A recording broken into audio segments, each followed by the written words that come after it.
Coming in hot from Arizona, this is Trevor and Troy Howard. And you're on SoTellUs Time. You can have everything you want in your business. Sometimes you just need a little help. Every business owner would love to charge more for their services, but sometimes you can sacrifice long-term loyalty for a short-term profit. Creating the right rituals is key to your business having success. Are you tired of competing with your competitors? Guess what? You don't have to compete if you create.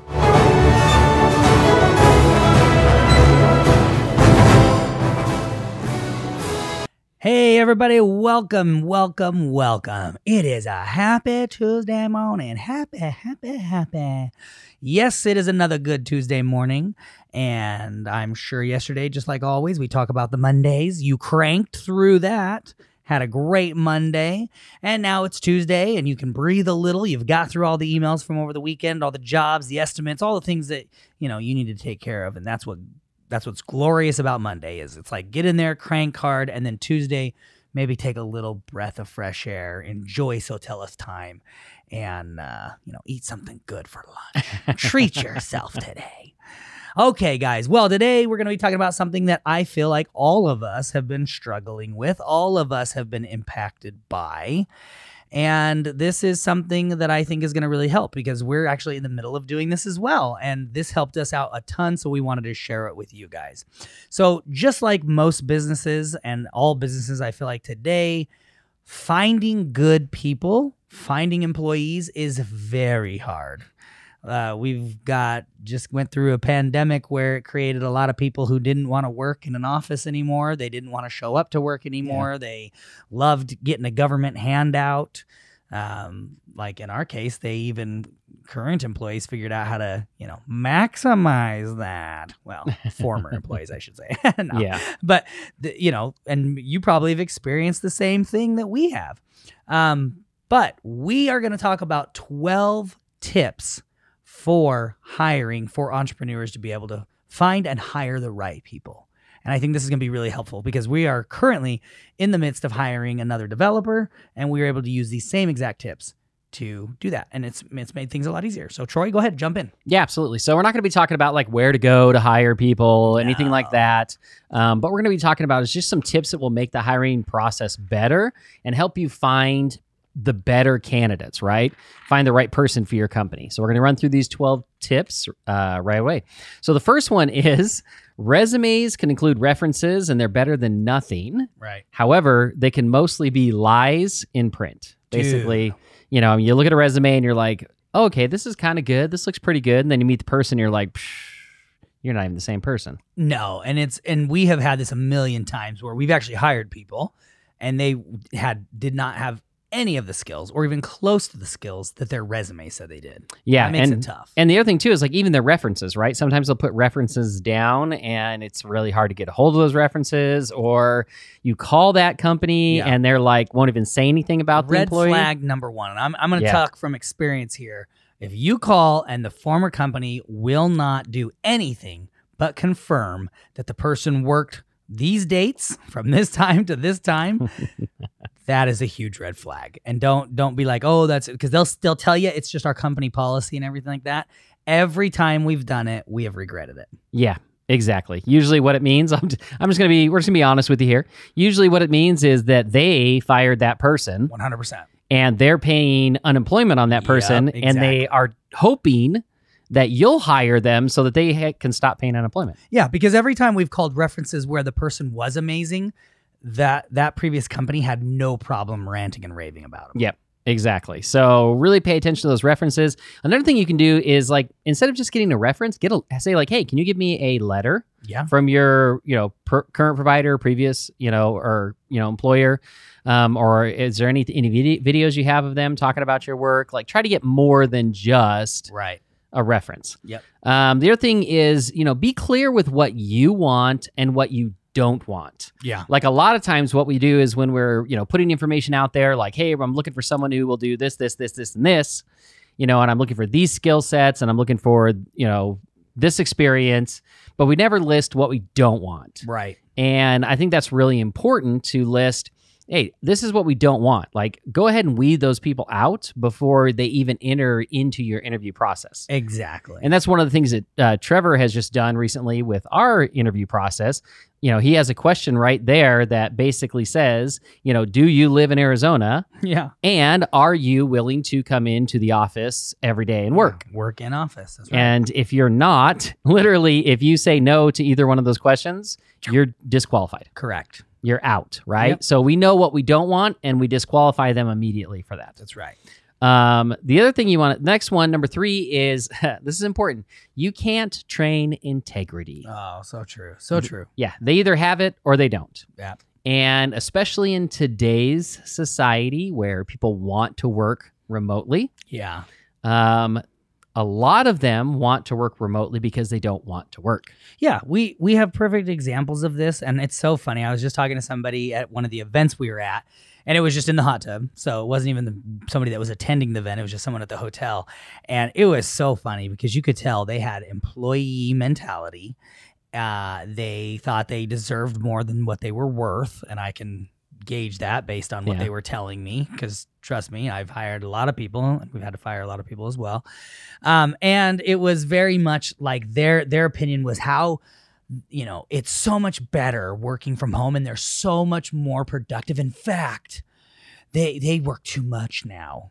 And I can tell you from the get-go. Then it was funny, though, because then we were talking about like how, they take their dog for 2 or 3 walks a day. And then they have an hour lunch. But, they are only clocked out for half an hour because they're sitting there in front of the computer, even though they're not doing. I mean, they went on not even putting the two together, which is an employee mentality, not even putting the two together, of telling me, they just got done telling me how productive they were working from home, and then they proceeded to tell me how unproductive they were without even connecting the 2 dots. Yeah, so that's all, and that boils down to integrity. Totally. So make sure that you're hiring someone who has integrity, because you can't train them. And we've had people try to. We've had employees come in working in the office try to steal clients from us. Yeah, you can't teach integrity exactly or loyalty. Yep. And the next one is, I love this one, hire slow and fire fast. Super fast. And I think that's really important. I know right now, again, it can be hard to find people.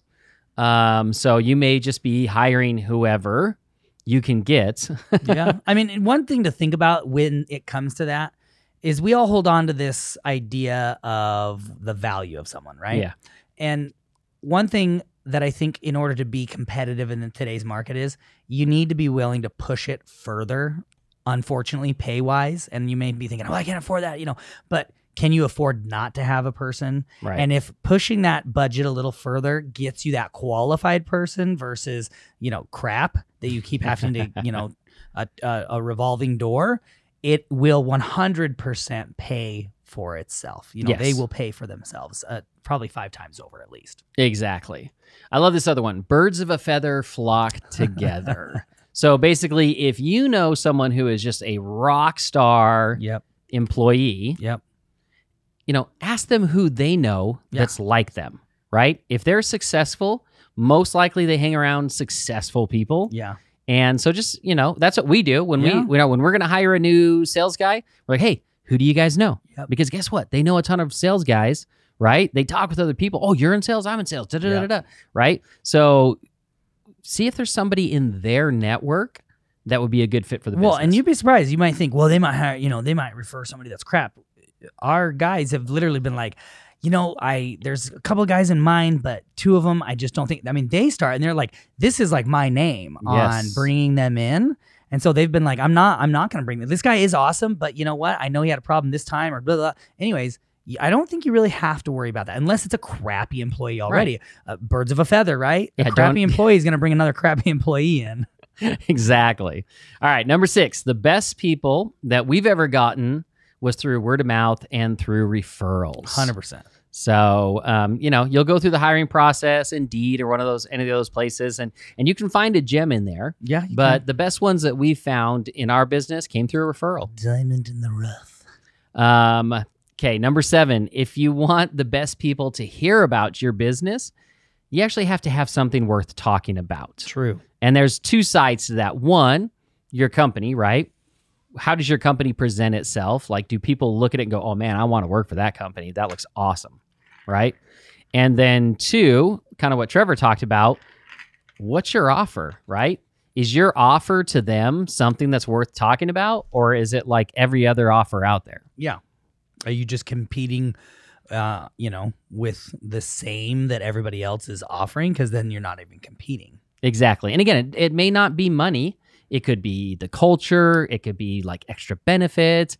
It could be, cool stuff you do in the office. Potential for growth. Potential for growth. That's a huge one. Mm-hmm. So, basically, what are you doing out there for them? Okay. And then number 8 is, I love this one too. Rock stars aren't out there looking for a job. Yeah, it's true. They are already somewhere. That's true. So, it's important to understand that the best people don't need a job. Yeah. They already have a job, and they're, that's why they're a rock star. They're doing great somewhere. So you need to make sure that you have a compelling offer to attract them to your company. Yeah. And the other thing you need to do is, again, don't just use Indeed and places like that looking for people that maybe don't have a job, but literally start going out there and looking at other companies and go, man, that guy's a rock star over there. Yeah. What can I offer him to bring him over here? Yeah. Absolutely. And that's the other thing too, is I think every employee we've ever hired that is a rock star, and we're full of them now. We got a full team of rock stars. They had to, and this is a good telling tale. They had to give a 2 weeks notice to their other company because they were working for someone. Our crap ones didn't have jobs. Yeah. And that should have been. And I'm not saying now, trust me, we've all gone through down and out times. Exactly. Especially coming out of this pandemic, and there are some spitfires out there. There's some good people, but for the most part, most awesome rock stars are probably already working somewhere else. Yep. So don't forget about that pool to look in that pool of people that are already out there working. Okay. Number 9, if the person you hire doesn't make you money, save you money, and or reduce your stress, then you need to reevaluate that investment. Because really, every time you hire somebody, that's an investment in that employee. So if they're not making you money, saving you money, or like just reducing your stress, then you may need to get rid of them. Correct. To hire someone else in that position. That's right. So that one's really important as well. Number 10, you can always train skills, but you cannot necessarily train attitude. Mm-hmm. So, making sure that when you're hiring somebody, they have the same attitude and their attitude aligns with you and with your company. Yep. That's really, really important. Yeah, because if you hire someone that's toxic, you are risking the rock stars you already have. Yes. And that's a bad thing. Exactly. And again, if they have, and we've done this before, we've had people that were like, man, we just love this person. Mm-hmm. They are awesome. They have a great attitude, and we can train them. Mm-hmm. We can teach them to do what they need to do. They may not be have all the skills we need, but we can teach them those skills. Yeah, 100%. Yep, exactly. So number 11, that brings us to number 11. If you're a marketing company or you do you do the marketing for your own company, don't put anyone in an important position if they don't have experience with marketing. Yeah. And we made that mistake. Totally. And we've talked about, I think in the past, but we hired somebody who they were kind of in marketing, but they didn't do the type of marketing that we were hiring for. But we thought, you know what? We can train them. Yeah. And it didn't work out. It wasn't the right fit for them. And again, partly our fault. And I think Trevor shared this story before. They were like, well, I'm really good at this type of marketing, but we hired them for a different type of marketing. They weren't happy. It ended up that they actually ended up leaving us. Yep. They left the company and they went back to doing the type of marketing they were doing before, and they were very successful with it. I know. And they could have been bringing that money if we would have allowed them to do what they do best. We could have brought that money into our company. Yeah. So we kind of put them in a box, which exactly. is never a good thing. Yeah. 2 mistakes there. One mistake was we hired somebody who didn't have the skill set that we actually needed. And then the second one is after we hired them, we didn't, realize that if we just changed it and utilized them with the skills they had, it could have brought in a lot more money. Correct. So again, you guys are learning from our mistakes as well. Absolutely. All right. So number 12. We have a lot of them. That's right. Number 12. If you are no good at hiring people, then find the right person to do the hiring for you. Mm-hmm. Mm-hmm. And this is really important. If you are not good at this, if you can't pay it, if you have a hard time paying attention, or you just don't have time Sure. to hire the right person, right? Maybe you're just so busy, you need to hire or use somebody else to handle that hiring process, because what you don't want to do is be like, I don't have time for all these interviews. Yes, you get the job. And then you make that fatal error of hiring the wrong person. So that's number 12. That's the last one. Okay. All right. So Trevor, anything you want to add before we get to the homework? Last thought would be, and we've done this many times and it has paid off. Do not be afraid to bet on the underdog. Oh, yeah. Do not be afraid to take a chance on the underdog. Like we were saying earlier, back in somewhere around 9 or 8 or 10 or something like that. We have hired people that maybe didn't have all the skill sets specifically, or the specific needs. They had some of the skill set or whatever, but they had the attitude. And we could tell that they were fighters, right? They were moving forward. They were going to be successful in life. They were going to whatever degree. So whatever, because I always look at people and I say, if I give them the opportunity, will they be able to meet and exceed that opportunity? Yeah. And if my answer is yes, I bet on them. I love betting on the underdog. They have been the best employees we have ever had. The overconfident, the cocky, and the comfy, those ones we've had troubles with. Yeah, that's very true. So don't be afraid to bet on the guy who is willing to work his butt off. And I guess that's just me personally. I'm not a super educated man when it comes to, the traditional education. I barely made it out of high school. In fact, I dropped out and then went back and then didn't do a day of college in my life. And yet I have become extremely successful. And it's due to part how I was taught and raised to work hard. You go out there and you make stuff happen. And it doesn't matter what company I worked for. If I always started at the bottom because I always looked like the bottom of the barrel. And I worked my way up to always being one of the most valuable employees to whatever that degree was. Yeah.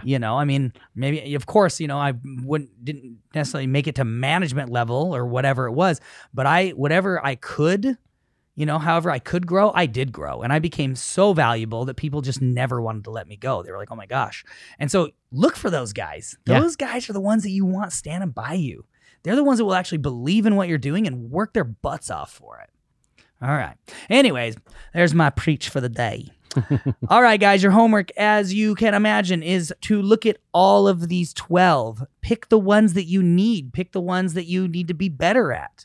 Forget the ones that you don't need. But take those ones, look through these, take the ones you do need, improve your hiring process, improve the way that your mind thinks so that you can find these better people because they are out there. Yes, it may feel like there's a bunch of bums right now that just want to suck off the government's teats, get that government milk. All right.